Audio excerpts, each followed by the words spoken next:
As always, let me bring in my guests now for this hour. Joining me, Federal Executive Clemency Attorney Tammy Allison and Criminal Defense Attorney David Bruno. Great to see you both. Thank you so much for being on the show this evening. And Tammy, I'll start with you. Interesting question raised today. We know that the jurors are going to get to see and visit Marjory Stoneman Douglas High School. But the defense doesn't want the judge there. They think she might get too emotional, et cetera, et cetera. I think there's some messages in there, to be honest with you. But your thoughts on whether it's even possible that she won't go along, or should she go along?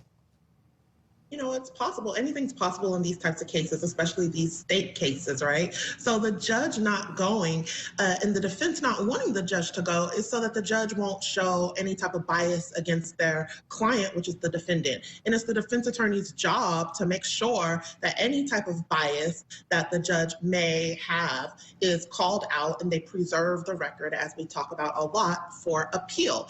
If in case the sentencing portion does not go their way, they will have grounds to appeal it if they feel like any of her behavior, if she cries, gets emotional, anything, if she goes to the site, they could cite that as a reason for being biased if in fact the jury comes back with a sentence of death.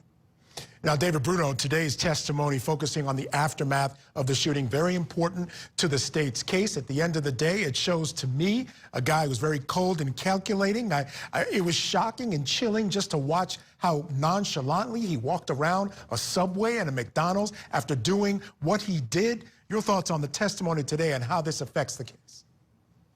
Yeah, no, I agree with you, especially the video and the witness testifying that he had a conversation with him and asking him about, why do you think that there's the helicopters and all this commotion when Nikolas Cruz sat there knowing exactly what happened, that he just murdered 17 people and attempted to kill 17 others. So it's the landscape. It is powerful evidence that the prosecutor's bringing forth. The eyewitness testimony in the school, very powerful. Very, very sad to hear. And then they're showing just it didn't end right there. He continued, and he continued with dialogue, and it's interesting. And I wanted to comment, I don't know if we're going to get into it, about that motion about the psychiatric drugs.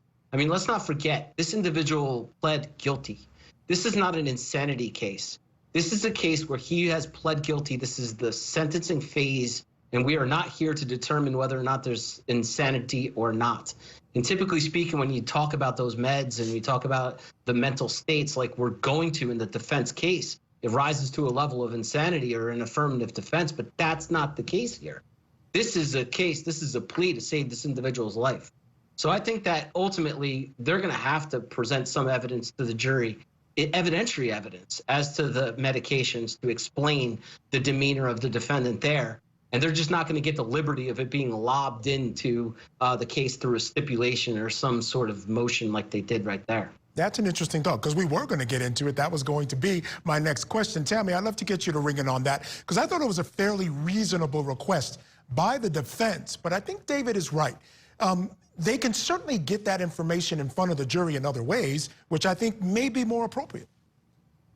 It just depends, with the way that they choose to present their case. And they wanted to let the jury members know that this person that did these horrific things is on these medications, so that they could probably be sympathetic to him, perhaps, and have a lower sentence of life instead of death. But at the end of the day, I don't think anybody can ignore 14 children that are dead and 3 adults.